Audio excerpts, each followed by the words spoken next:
Hi, my name is Dr. Daniel Stewart. I'm a doctor of physical therapy practicing in Salt Lake City, Utah. After hundreds of tests and over a year using the Activforce 2 device, I wanted to take a moment to share with you some of the best practices that I've learned in order to help you get the most out of your Activforce 2 device. The key to getting an accurate strength measurement is by making sure the device doesn't move while you're performing the strength test. The most important way to do this is making sure that you have more leverage than the muscle that you are testing. So one of the key things I do is I make sure that I have enough room to get my elbows fully extended so that there's more leverage in my body than that muscle. Sometimes that includes having to get on a step or a stool to be higher than the patient. Another way to get leverage is by using the belt loop and the belt plate and tying it to a stationary object. And another example is, let's say you wanted to use a wall. You could tie using the hand strap. You could place the device on a certain body part and have them place against the wall and push against the wall, and that would give you a very accurate measurement with the device. And another best practice is when you're testing range of motion is you want to get the device as distal as possible from the joint you're testing. However, you do not want to go over a second joint because that can bend at an angle that will skew your measurement.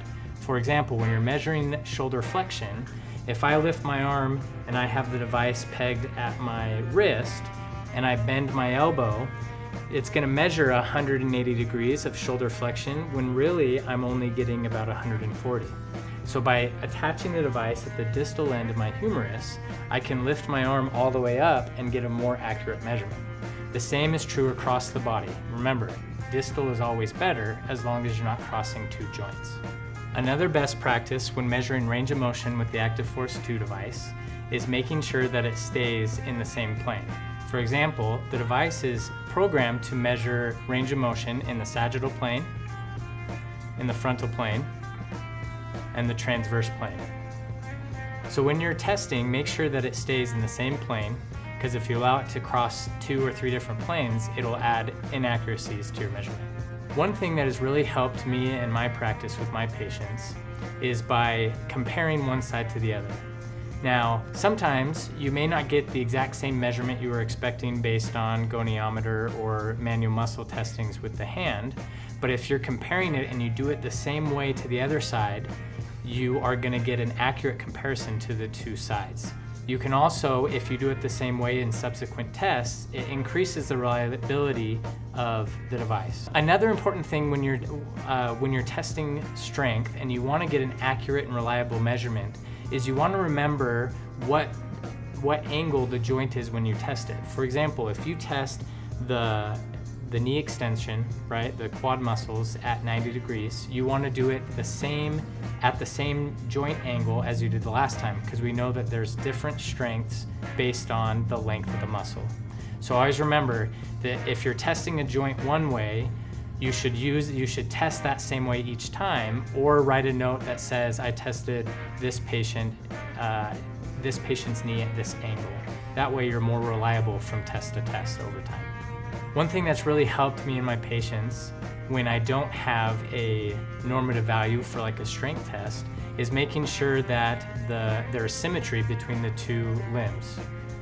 So if I'm testing someone's knee strength and it comes out with a certain value, I'll compare it to the other side, and that will tell me if I need to work a little bit on the strength. One of the things I like most about this device is creating my own objective measurements. It allows for me as a clinician to think about the patient and what they do on a daily basis and try to create a dynamic objective measurement that is repeatable, and so that I can track progress over time using the device. I don't have to compare it against a goniometer or a strength test, but it allows me to better help my patients by tailoring their therapy towards them. Another best practice when calibrating the device for range of motion and strength tests is that you want to have the device and the strap placed lightly on the patient, but not pressing too hard, and holding it completely still until the device is fully calibrated. Once it's calibrated, the patient can then push into the device, or it can move with the device and get an accurate measurement. Another best practice is for patients or clients that don't have full elbow or knee extension. For these cases, I just use a goniometer to test full extension.